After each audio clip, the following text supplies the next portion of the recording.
Assalamualaikum warahmatullahi wabarakatuh. Perkenalkan, nama saya Wanda Cantika Putri Indriana. Saya dari jurusan akuntansi. Nah, pada malam hari ini saya akan mempresentasikan mata kuliah saya, Manajemen Resiko, chapter 17.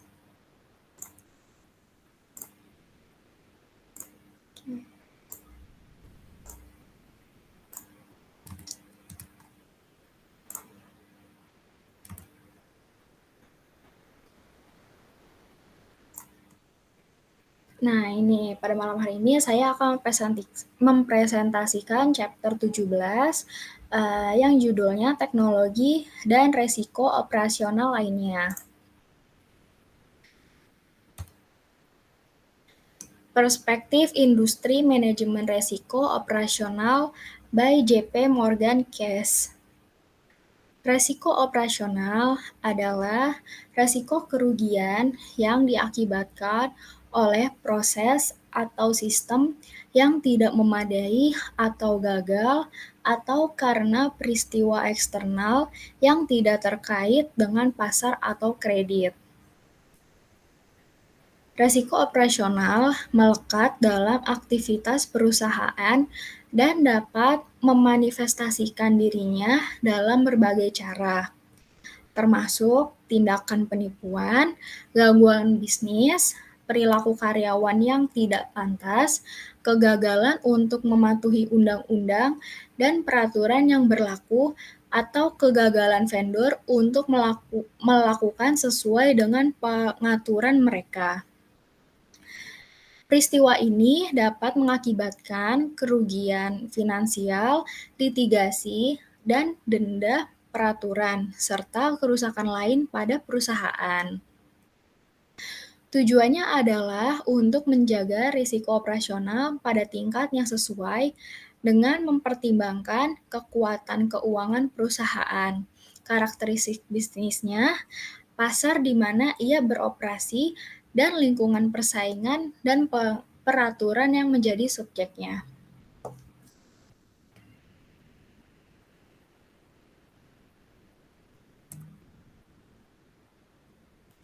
Nah, di sini ada overview. Itu untuk memantau dan mengendalikan risiko operasional, perusahaan mempertahankan kerangka kerja manajemen risiko operasional atau biasa disingkat dengan ORMF secara keseluruhan yang terdiri dari pengawasan tata kelola, penilaian risiko, pengukuran modal, serta pelaporan dan pemantauan. ORMF atau yang tadi dikenal dengan kerangka kerja manajemen risiko operasional dimaksudkan untuk memungkinkan perusahaan berfungsi dengan lingkungan operasional yang sehat dan terkendali dengan baik. Nah, lalu selanjutnya itu ada insurance. Salah satu cara untuk memitigasi kerugian operasional adalah melalui asumsi yang dikelola oleh perusahaan. Perusahaan membeli asuransi untuk mematuhi undang-undang dan peraturan setempat, misalnya kompensasi kerja, serta untuk memenuhi kebutuhan lainnya, misalnya kerugian harta benda dan kewajiban publik. Asuransi juga dapat diminta oleh pihak ketiga dengan siapa perusahaan melakukan bisnis. Asuransi yang dibeli ditinjau dan disetujui oleh manajemen senior.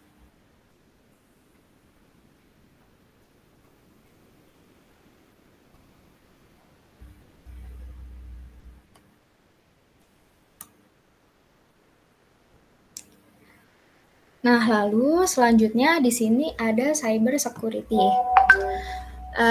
Perusahaan mencurahkan sumber daya yang signifikan untuk memelihara dan secara teratur memperbaharui sistem dan prosesnya yang dirancang untuk melindungi keamanan sistem komputer, perangkat lunak, jaringan, dan aset teknologi perusahaan lainnya dari upaya pihak yang tidak berwenang untuk mendapatkan akses ke informasi rahasia, menghancurkan data, mengganggu atau menurunkan layanan, menyabotase sistem, atau menyebabkan kerusakan lainnya.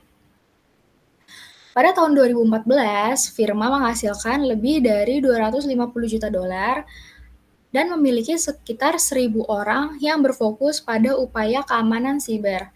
Dan upaya ini diperkirakan akan tumbuh secara signifikan di tahun-tahun mendatang.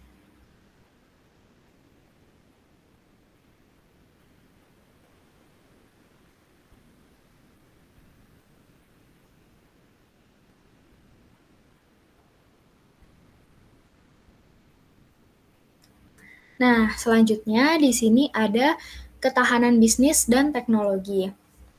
Program Ketahanan dan Manajemen Krisis Global JP Morgan Chase dimaksudkan untuk memastikan bahwa perusahaan memiliki kemampuan untuk memulihkan fungsi bisnis penting dan aset pendukungnya, yaitu staf, teknologi, dan fasilitas.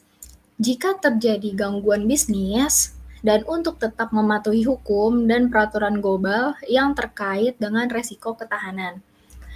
Program ini mencakup tata kelola perusahaan, kesadaran, dan pelatihan, serta inisiatif strategis dan taktis yang bertujuan untuk memastikan bahwa resiko diidentifikasi, dinilai, dan dikelola dengan benar.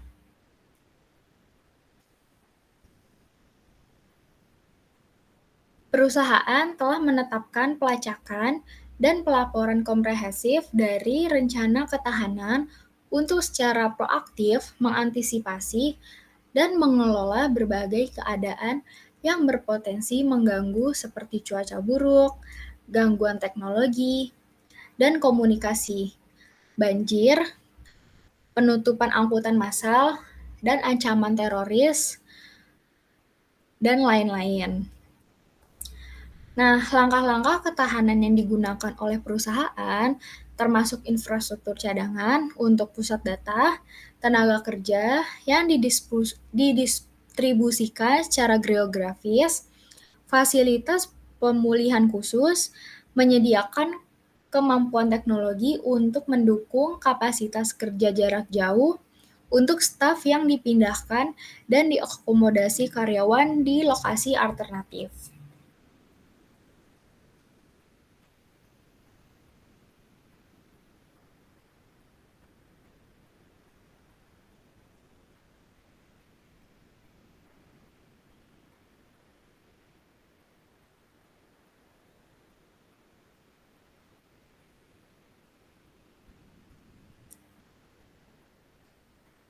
Nah, lanjut pada poin selanjutnya.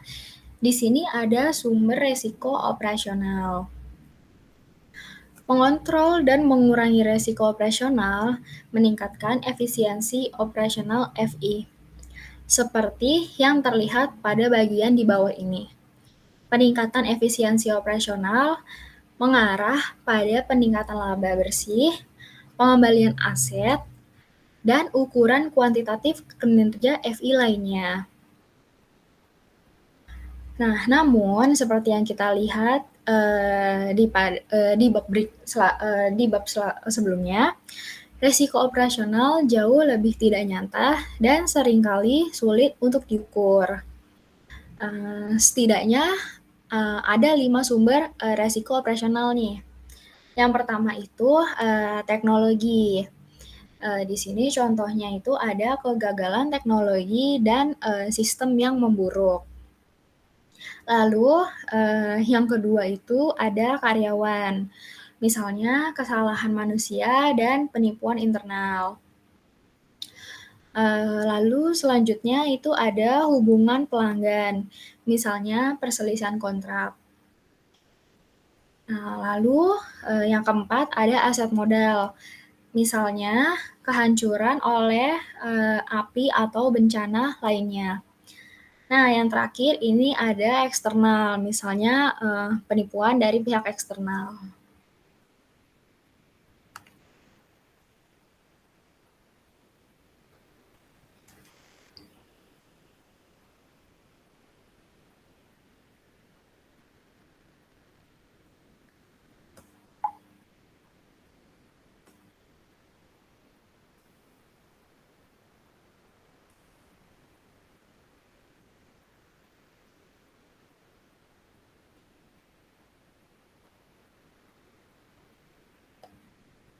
Nah, lalu di sini ada inovasi teknologi dan profitabilitas.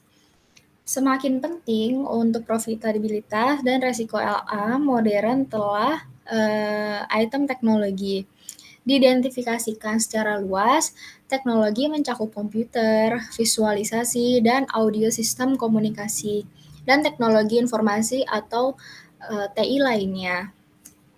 Nah, basis teknologi yang efisien untuk FI dapat menghasilkan yang pertama itu ada biaya lebih rendah dengan menggabungkan tenaga kerja dan modal dalam campuran yang lebih efisien. Lalu, yang kedua itu ada peningkatan pendapatan dengan memungkinkan lebih banyak layanan keuangan diproduksi atau berinovasi dan dijual kepada pelanggan.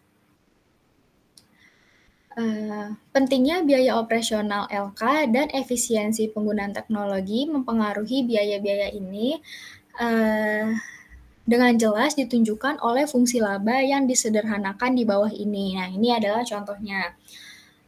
Earning atau profit before tax itu rumusnya adalah interest income dikurang interest rate expense terus ditambah non interest income dikurang non interest expense lalu dikurang provision for loan loss.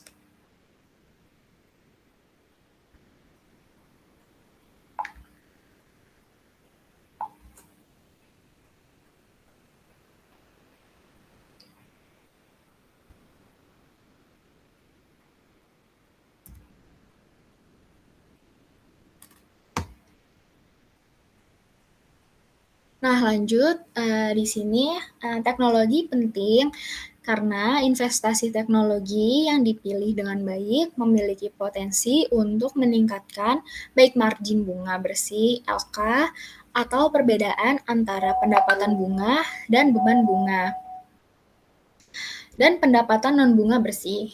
Oleh karena itu, teknologi dapat secara langsung meningkatkan profitabilitas. Seperti yang ditunjukkan oleh contoh berikut. Nah, ini contohnya nih.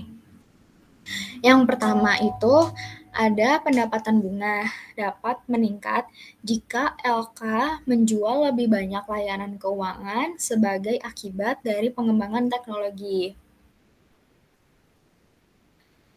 Ini mungkin termasuk keuangan cross-selling produk dengan meminta komputer mengidentifikasi pelanggan dan kemudian memiliki produk layanan keuangan telemarket FI seperti ansuran jiwa dan produk bank secara langsung dan melalui internet.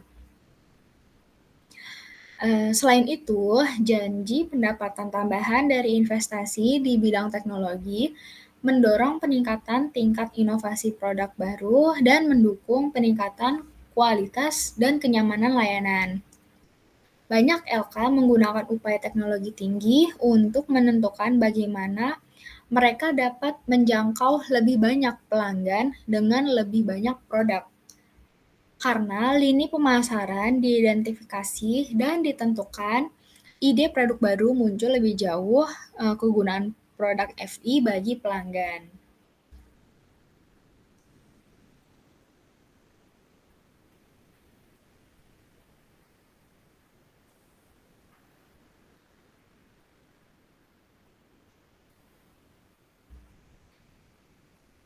Nah, yang kedua, beban bunga dapat dikurangi jika akses ke pasar untuk kewajiban secara langsung tergantung pada kemampuan teknologi FI. Kemampuan FK untuk membuat dan menjual surat berharga adalah semakin digerakkan oleh komputer. Dengan demikian, kegagalan untuk berinvestasi dalam teknologi yang tepat dapat mengunci FI dari pasal pendanaan berbiaya lebih rendah.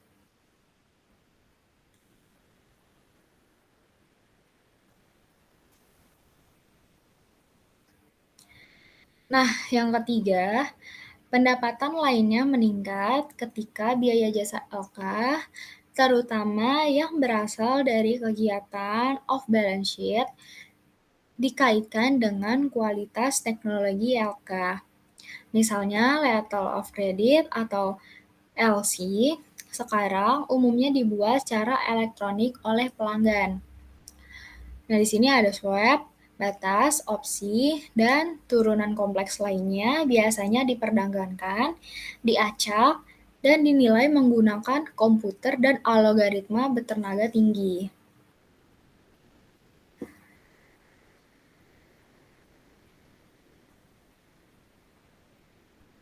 Lalu yang keempat, biaya non-bunga dapat dikurangi jika pengumpulan dan penyimpanan informasi pelanggan serta pemrosesan dan penyelesaian berbagai keuangan produk berbasis komputer daripada berbasis kertas. Hal ini terutama berlaku untuk kegiatan back office terkait keamanan.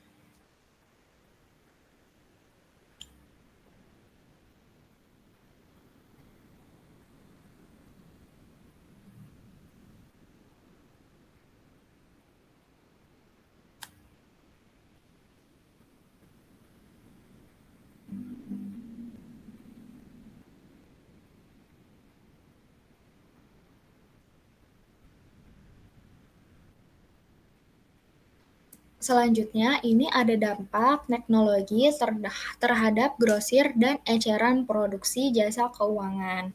Nah, yang pertama ini ada layanan keuangan grosir. Area terpenting di mana teknologi dapat berdampak pada layanan pelanggan grosir atau korporat adalah kemampuan LK untuk menyediakan manajemen kas atau jasa modal kerja.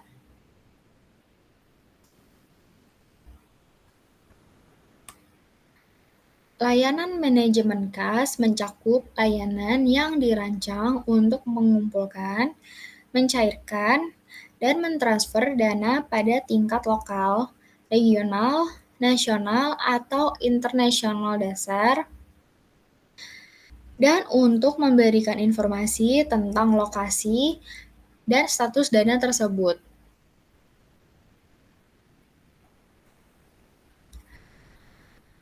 Uang tunai dibutuhkan Uang tunai kebutuhan layanan manajemen sebagian besar dihasilkan dari yang pertama ada pengakuan perusahaan bahwa kelebihan saldo kas menghasilkan biaya peluang yang signifikan karena hilang atau hilang bunga.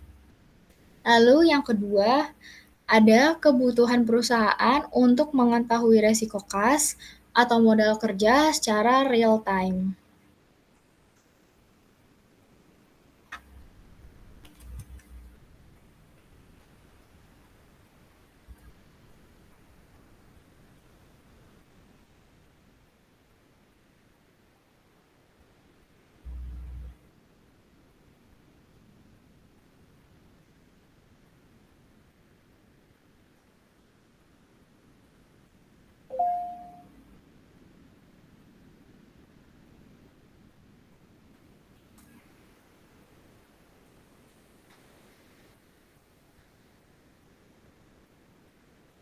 Nah, di sini ada layanan yang disediakan LK untuk meningkatkan efisiensi dengan mana klien corporate mengelola posisi keuangan mereka adalah sebagai berikut.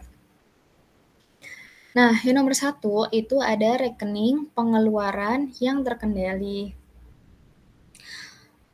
Fitur akun yang terbentuk di hampir semua pembayaran harus dilakukan oleh pelanggan pada hari tertentu. FI menginformasikan pada klien korporat tentang total dana yang dibutuhkan untuk memenuhi pengeluaran dan klien mentransfer jumlah yang dibutuhkan. Rekening giro ini didebet lebih awal setiap hari sehingga perusahaan dapat memperoleh wawasan awal tentang kas bersih mereka.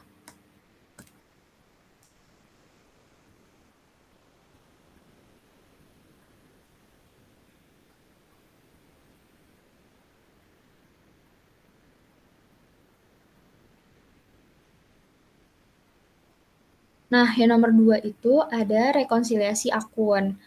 Nah, fitur ini pemeriksaan yang mencatat dari mana perusahaan telah dibayar oleh FI.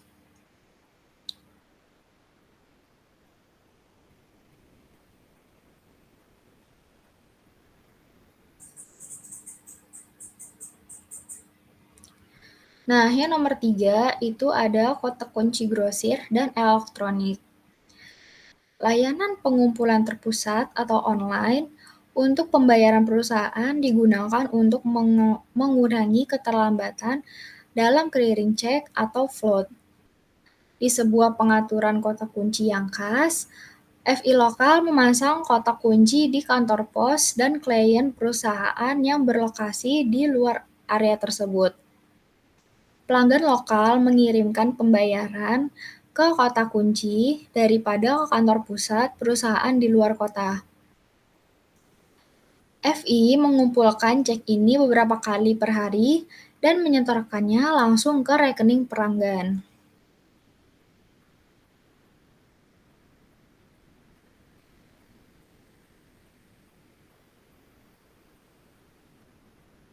Rincian dari transaksi tersebut ditransfer ke klien corporate.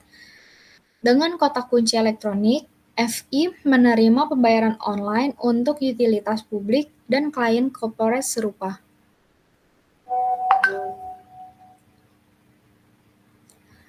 Lalu selanjutnya ini nomor 4 ada konsentrasi dana.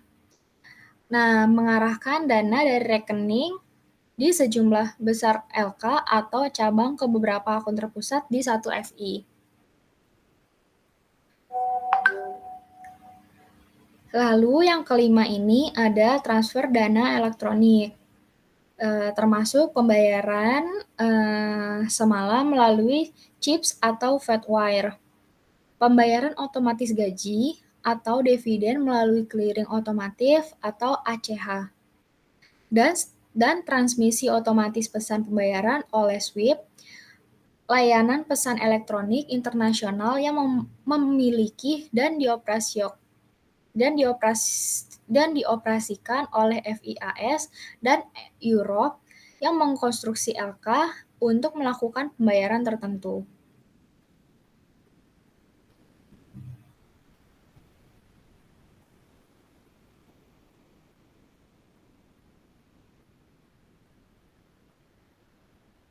Nah, di sini selanjutnya di nomor 6 ada layanan cek deposit, pengkodean, pengesahan, pembuatan film CRO, dan penanganan pemeriksaan pelanggan.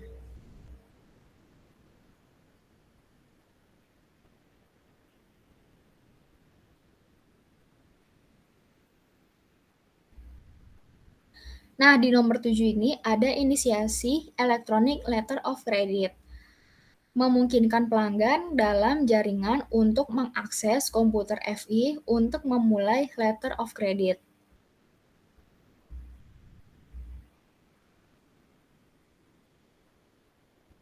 Di nomor 8 ada perangkat lunak, manajemen perbendaharaan. Nah, ini tuh memungkinkan pengelolaan yang efisien dari berbagai mata uang dan portofolio keamanan untuk tujuan perdagangan dan investasi. Lalu di nomor 9 ini ada pertukaran data elektronik. Pertukaran informasi terstruktur dari satu aplikasi komputer ke komputer lain dengan cara elektronik dan dengan memaksimalkan interventasi manusia. Pertukaran data elektronik memungkinkan bisnis untuk mentransfer dan mentransaksikan faktur, pesanan pembelian, dan pemberitahuan pengiriman otomatis menggunakan FI sebagai clearing house.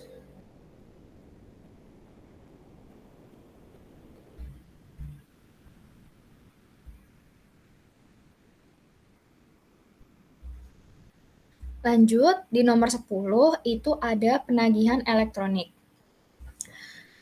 Penagihan elektronik ini menyediakan layanan presentasi dan penagihan untuk perusahaan yang mengirimkan sejumlah besar tagihan berulang. FI menggabungkan email, kemampuan internet untuk mengirimkan tagihan, dengan kemampuan mereka untuk memproses pembayaran elektronik melalui jaringan pembayaran antar bank.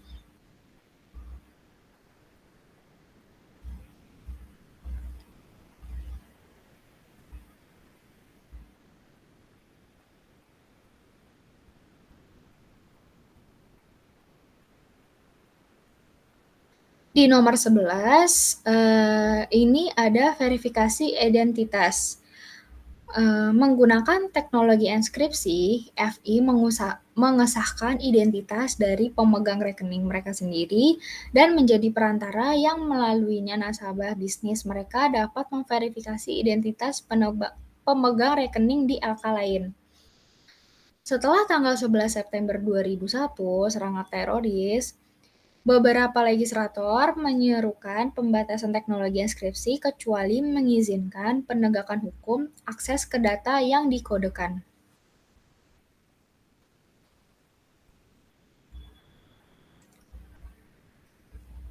Nah, di nomor 12 ini ada bantuan bagi usaha kecil yang memiliki e-commerce. Bantuan untuk perusahaan kecil dalam menyiapkan infrastruktur, situs web interaktif, dan kemampuan pembayaran untuk terlibat dalam e-commerce. Nah, yang ke-13 ini ada teknologi menghadapi pelanggan online. Teknologi yang memungkinkan klien bisnis FI menjangkau pelanggan mereka secara lebih individual dan efisien di seluruh saluran online. Misalnya, memberi pelanggan bisnis teknologi untuk memindai cek dan menyetor gambar online, dan kemampuan untuk memungkinkan klien bisnis dan memindai cek dan menyetor gambar online, dan kemampuan untuk menyediakan aplikasi online dan seluler. Lalu lanjut ke nomor 14, itu ada komputasi awan. Teknologi yang memungkinkan klien bisnis untuk masuk ke FI menyediakan layanan berbasis web yang menampung semua perangkat lunak yang dibutuhkan klien bisnis, mulai dari email, ke pengolah kata, ke program analisis data, dan yang kompleks. Lalu yang terakhir itu ada fasilitas e-commerce business to business.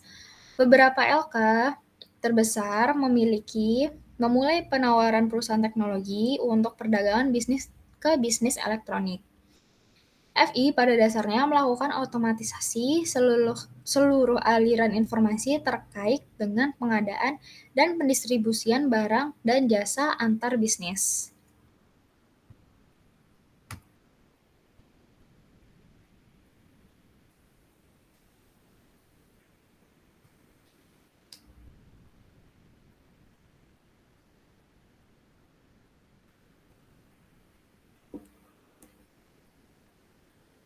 Nah, lanjut di sini ada layanan keuangan retail.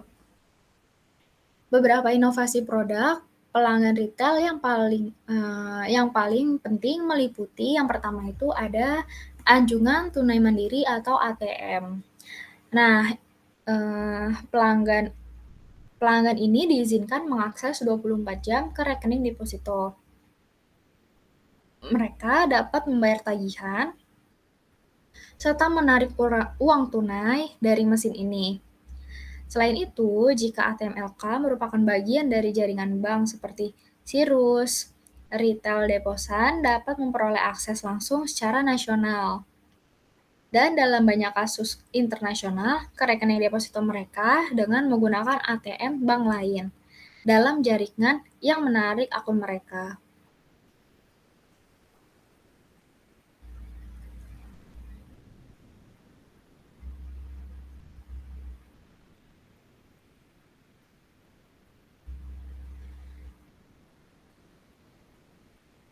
Nah, lanjut yang kedua itu ada kartu debit point of sale atau POS. Nah, pelanggan yang memilih untuk tidak menggunakan uang tunai, cek, atau kartu kredit untuk pembelian barang dagangan menggunakan terminal kartu debit atau point of sale atau POS ini. Pedagang menghindari float check dan keterlambatan pembayaran terkait dengan piutang kartu kredit karena FI menawarkan layanan kartu debit POS segera dan transfer dana langsung dari rekening simpanan nasabah ke rekening deposit merchant pada saat penggunaan kartu. Tidak seperti cek atau kartu debit, transaksi penggunaan kartu debit menghasilkan transfer dana langsung dari rekening pelanggan ke rekening pedagang. Selain itu, pelanggan tidak pernah menjalankan debit ke penerbit kartu seperti biasa dengan kartu kredit.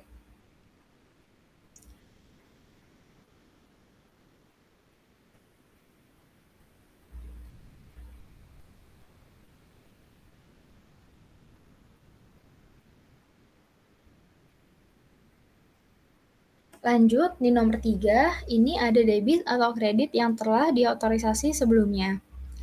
Sertakan setoran langsung, cek pengajian ke bank, rekening, serta pembayaran langsung hipotek dan tagihan utilitas. Nah, yang keempat, itu ada kartu pintar atau kartu nilai toko. Pelanggan untuk menyimpan dan membelanjakan uang untuk berbagai transaksi menggunakan kartu yang memiliki perangkat penyimpanan chip, biasanya bentuk strip. Ini telah menjadi semakin populer di kalangan saat ini.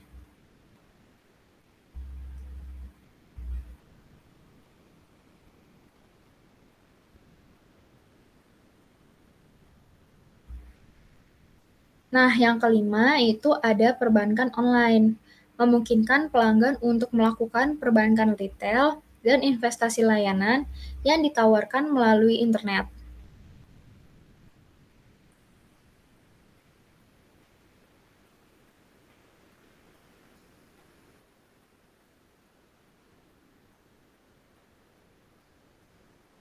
Lalu yang keenam itu ada perbankan seluler, memungkinkan pelanggan memperoleh aplikasi perbankan melalui Apple atau Android dan dengan memindai kode QR promosi.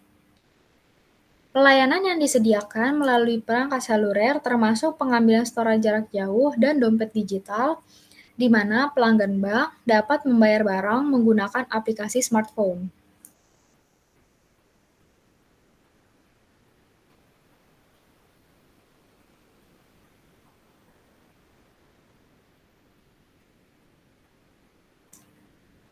Yang nomor 7 ada perbankan tablet. Mirip dengan mobile banking, tetapi memungkinkan pelanggan mengakses bank layanan melalui format tablet. Lalu yang nomor 8 itu ada situs sosial media FI. Pelanggan untuk berkomentar, melihat iklan promosi, dan meminta layanan melalui situs media sosial FI seperti Facebook.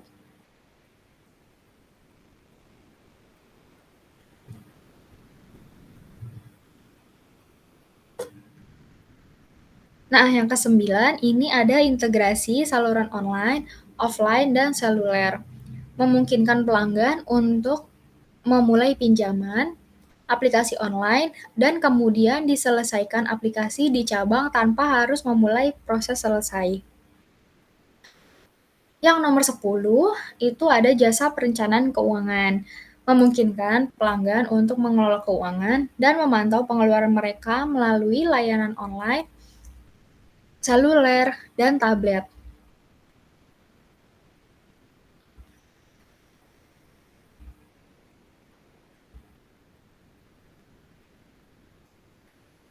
Yang ke-11 itu ada pinjaman mikro mobile instan. Nah, ini tuh mengizinkan pelanggan untuk melamar, mendapatkan persetujuan, dan menerima pencairan pinjaman melalui perangkat seluler atau tablet. Yang terakhir, ini ada program loyalitas, memungkinkan pelanggan menerima manfaat dari layanan liter hiburan, perjalanan, dan liburan melalui perangkat seluler dan tablet.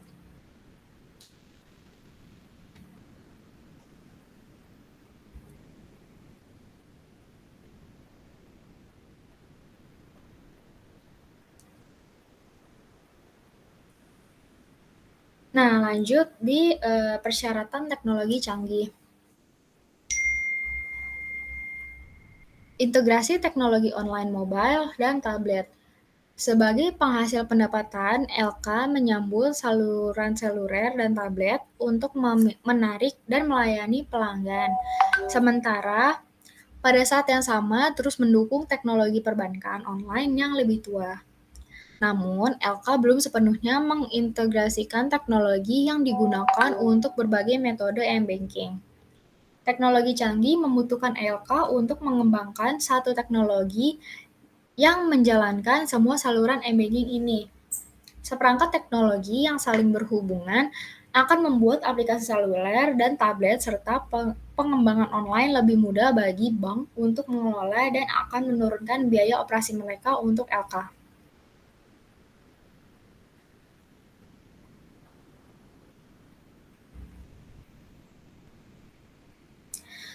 Nah, yang kedua ini ada penyediaan informasi bisnis multi-channel dan integrasi. Nah, ini tuh untuk meningkatkan efisiensi biaya operasi yang lebih rendah dan memenuhi peraturan, LK membutuhkan teknologi canggih yang memungkinkan metode pengumpulan dan pelaporan data yang disempurnakan. Sebagian besar FI beroperasi menggunakan beberapa sistem back office yang tidak terintegrasi. Faktanya, data pelanggan di seluruh RK sering dikelola dan dilayani oleh beberapa unit bisnis dengan FI atau bahkan oleh pengelola data luar.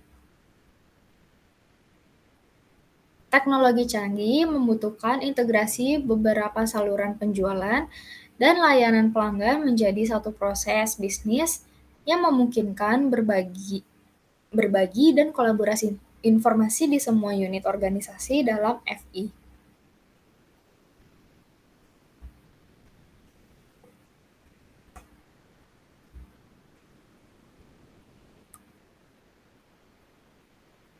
Nah, lalu yang ketiga ini ada komputasi awan.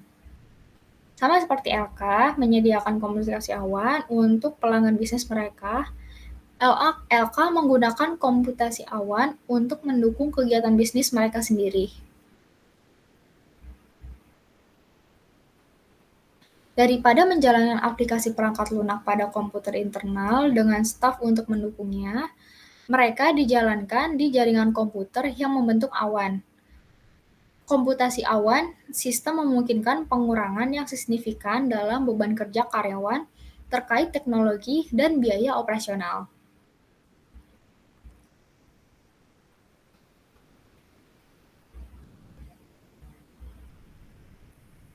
Nah, yang keempat, ini ada peningkatan ketergantungan pada pusat pesan untuk menggantikan komunikasi email. LK sebenarnya telah meninggalkan email untuk komunikasi pelanggan yang berisi informasi sensitif atau pribadi. Mengganti email adalah pusat pesan. Pusat pesan ini adalah portal web khusus yang disiapkan untuk komunikasi yang aman antara FI dan pelanggannya.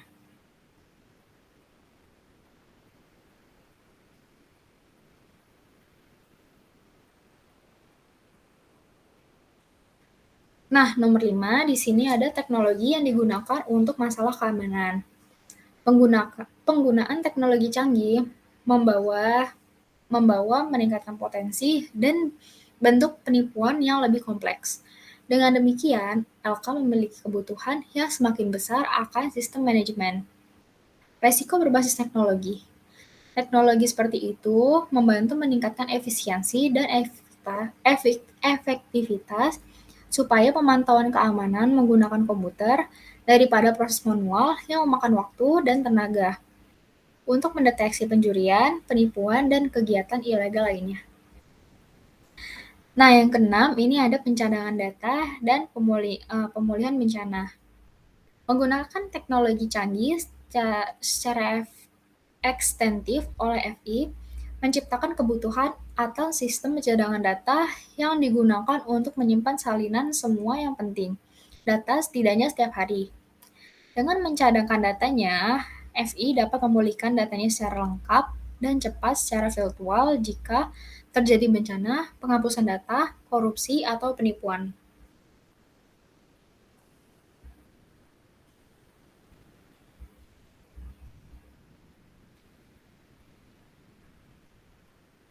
Nah, di sini ada pengaruh teknologi terhadap pendapatan dan biaya.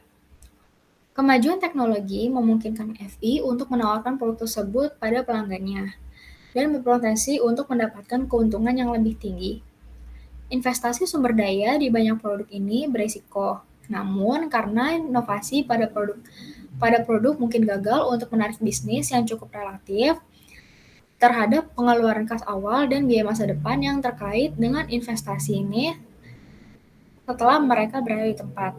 Nah, di sini adalah ada rumus-rumusnya. IO itu Initial Capital Outlay for Deploying an Innovation or Product at Time kosong. RI itu Expected Net Revenue or Cash Flow from Product Sale in Future Year. Nah, di itu adalah F is Discount Rate reflecting its risk adjusted cost of capital.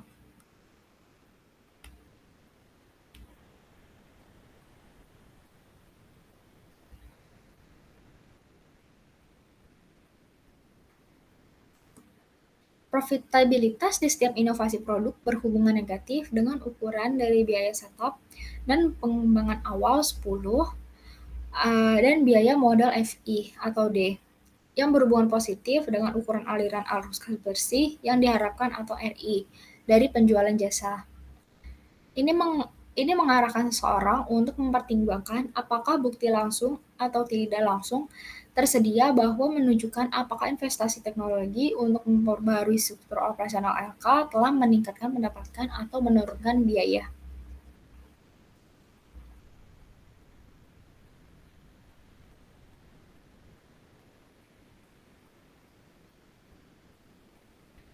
Selanjutnya ada teknologi dan pendapatan. Salah satu manfaat potensial dari teknologi adalah memungkinkan FI atas lintas pasar yang baik, yang baru, dan produk yang ada kepada pelanggan. Penjualan bersama tersebut tidak mengharuskan FI untuk memproduksi semua layanan yang dijual dalam cabang atau outlet layanan keuangan yang sama. Sebagai hasilnya, pendapatan bunga dan non-bunga per dolar aset meningkatkan dan pengembalian aset meningkat. Pelanggan FI langsung dapat didorong pergi jika mereka menerima kualitas layanan yang buruk dari staf call center daripada mampu untuk menghubungi eksekutif cabang secara langsung. Selanjutnya ada teknologi biaya.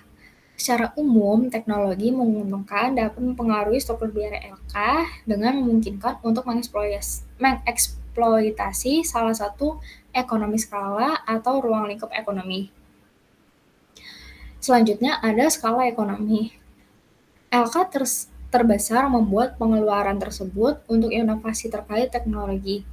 Jika ditingkatkan atau peningkatan teknologi menurunkan biaya rata-rata FI untuk produksi jasa keuangan, LK yang lebih besar mungkin memiliki keunggulan secara skala ekonomi dibandingkan perusahaan keuangan yang lebih kecil.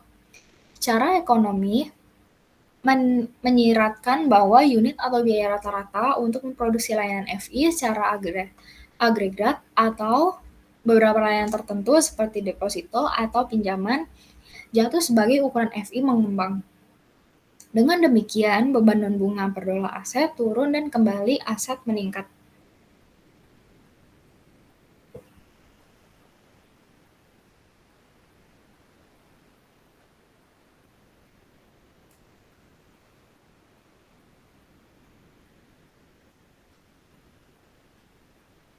Nah, di sini ada cara ukurnya.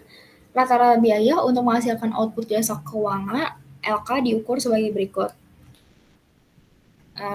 Di sini ada CI, di mana average cost of the FI, terus ada CCI, total cost of the FI, terus ada SI atau size of the FI measured by on and off balance sheet asset deposit or loans.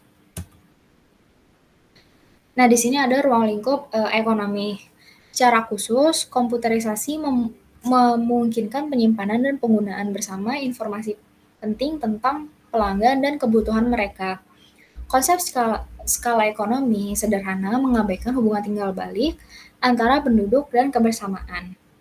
Dalam biaya produksi, produk keuangan, secara khusus kemampuan AK untuk menghasilkan penghematan biaya yang sinergis melalui penggunaan bersama input dalam memproduksi beberapa produk disebut ekonomi lingkup yang bertentangan dengan skala ekonomi. Namun demikian, diskonomis ruang lingkup dapat terjadi sebagai gantinya. FI mungkin menemukan biaya yang sebenarnya lebih tinggi dari produksi jasa bersama daripada jika diproduksi secara independen.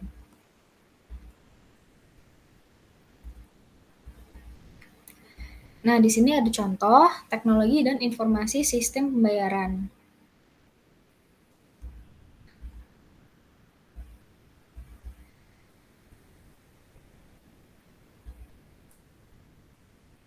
Nah, di sini tuh dapat dibaca pada tahun 2014 cek menyumbang 16,3% dari non-tunai transaksi. Ini mewakili 14,5% dari nilai dolar dari transaksi non-tunai. Transfer debit dan kredit masing-masing mewakili 11,1% dan 7,3% dari transaksi non-tunai dan masing-masing 38,0% dan 44,6% dari nilai dolar dari transaksi itu.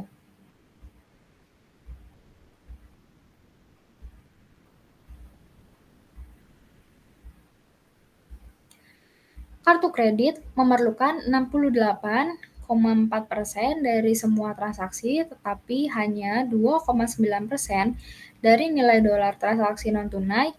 Angka-angka ini berbeda dengan tahun 2011, ketika cek berjumlah 21,5% dari transaksi non-tunai dan 40,7% dari nilai dolar non-tunai transaksi.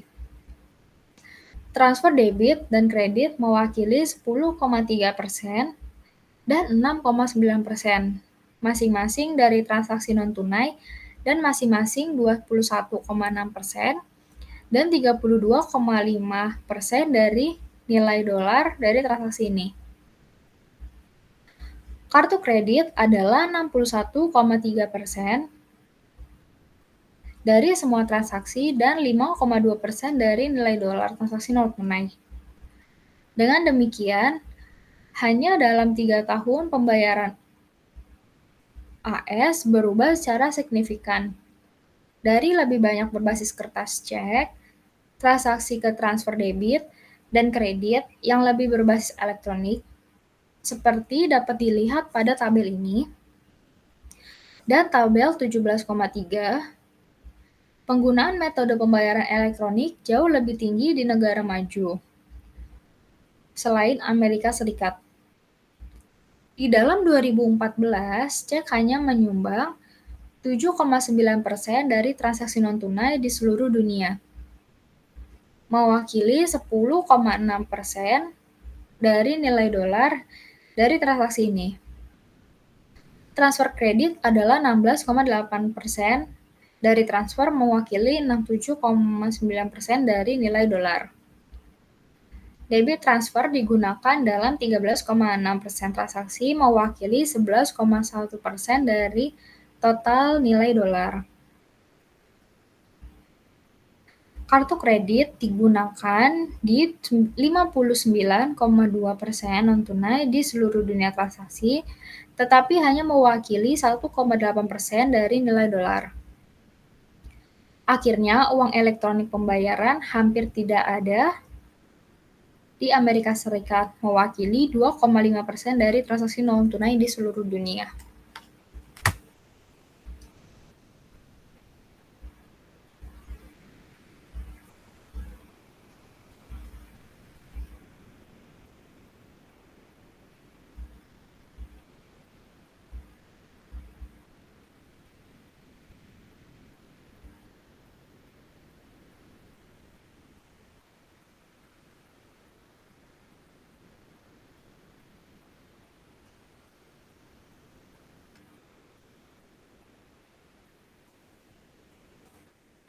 Nah, ini ada resiko yang timbul dalam sistem pembayaran transfer elektronik.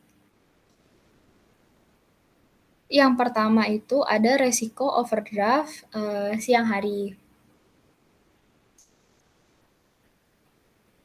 Lalu yang kedua itu ada resiko transfer teknologi internasional. Yang ketiga resiko kejahatan dan penipuan. Yang keempat ada resiko regulasi. Yang kelima ada penghindaran pajak. Yang keenam ada resiko persaingan.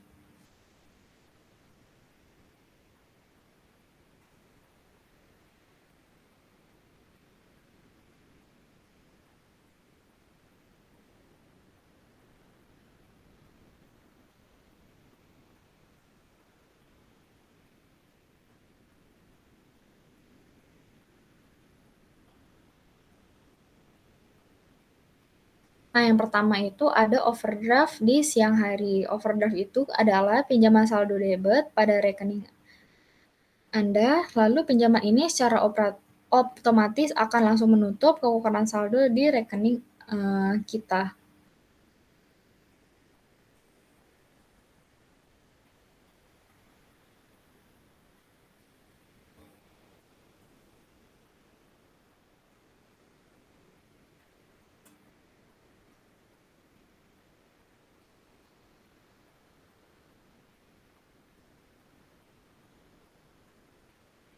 Nah, ini ada transfer teknologi, disebut juga dengan komersialisasi teknologi. Adalah proses memindahkan kemampuan, pengetahuan teknologi, metode manufaktur, sampai hasil manufaktur dan fasilitas antara pemerintah, universitas, dan institusi lainnya yang menjamin bahwa perkembangan ilmu dan teknologi dapat dilihat oleh banyak pengguna. Hal ini penting bagi pengembangan lebih lanjut dan menggunakan menjadi produk proses aplikasi, material, dan produk jasa baru. Transfer teknologi sangat erat kaitannya dengan transfer pengetahuan. Beberapa perusahaan, universitas, organisasi pemerintah memiliki kantor, bagian, dan sektor transfer teknologi yang difungsikan untuk mengidentifikasi materi penelitian yang memiliki potensi komersialisasi dan strategi untuk mendaya gunakannya.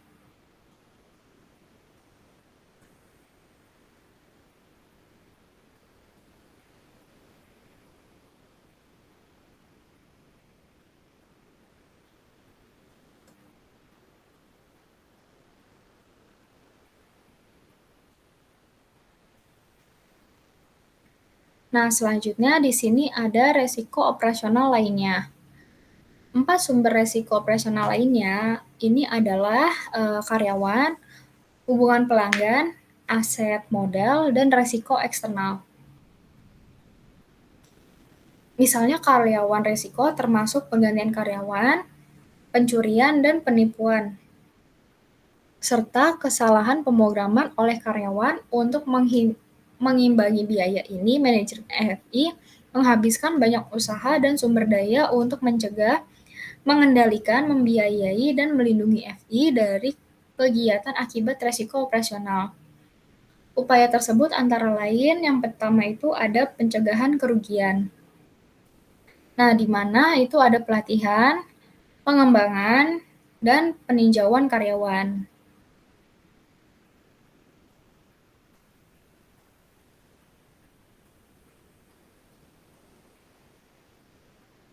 Nah, lanjut yang nomor 2 itu ada kontrol kerugian. Contohnya itu ada perencanaan, pengorganisasian, pencadangan, misalnya pada sistem komputer.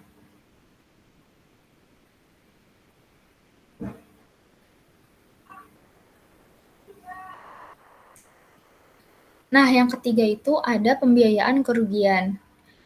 Contohnya itu ada asuransi eksternal, misalnya asuransi bencana.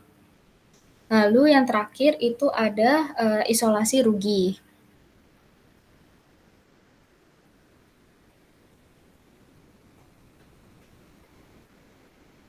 Nah, di sini ada summary-nya nih, of operational risk faced by FIs. Nah, bisa dilihat, untuk tabel yang pertama ini, sumber resiko. Nah, sumber resikonya itu ada resiko karyawan sama resiko teknologi. Nah, untuk masalah khususnya, untuk resiko karyawan itu ada pergantian karyawan yang pertama. Lalu yang kedua ada resiko personal kunci. Lalu yang ketiga itu ada resiko penipuan. Lalu yang keempat ada error. Yang kelima ada perdagangan. Selanjutnya ada pencucian uang. Lalu ada pelanggaran kerahasiaan. Nah, untuk resiko teknologinya itu ada kesalahan pemrograman, resiko model, kesalahan mark to market, informasi manajemen, gangguan sistem TI, kegagalan telekomunikasi, kegagalan penyedia teknologi, lalu yang terakhir ada perencanaan kontingensi.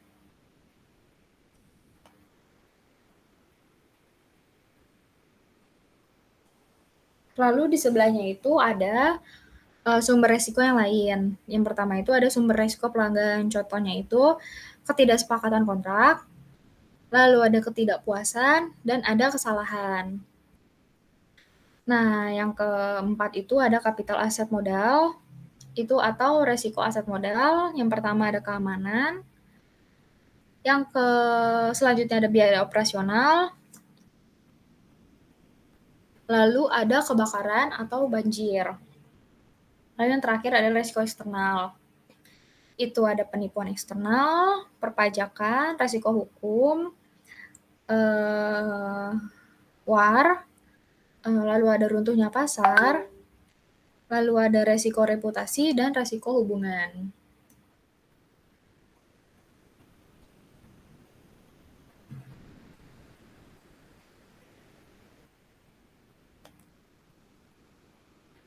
Upaya manajemen resiko tentu saja memakan biaya bagi FL.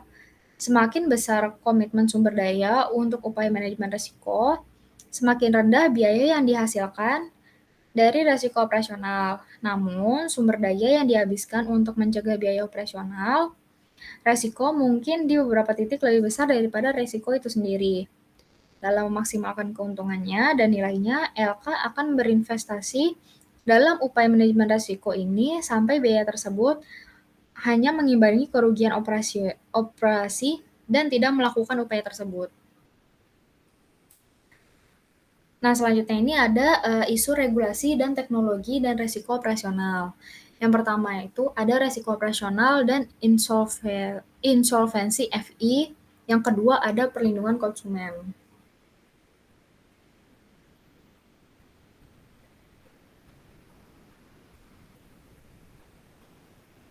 Nah, di sini ada kesimpulan yang bisa kita tarik pada bab ini.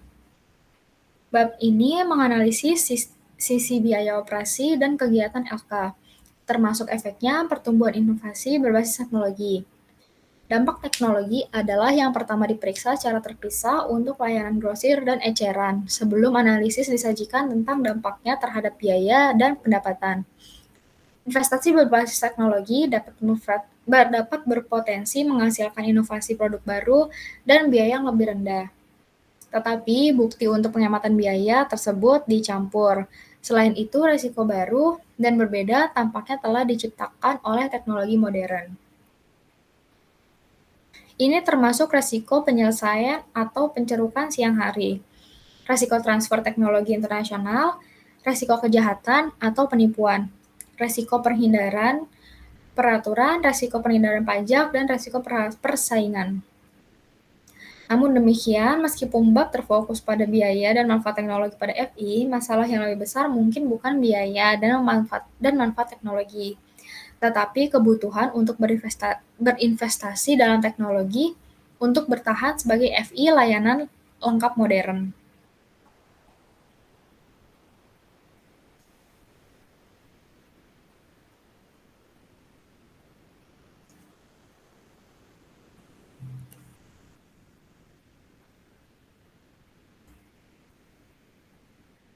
Nah, itulah, pembahasan yang saya bahas pada bab, 17, kurang lebihnya mohon maaf. Wassalamualaikum warahmatullahi wabarakatuh.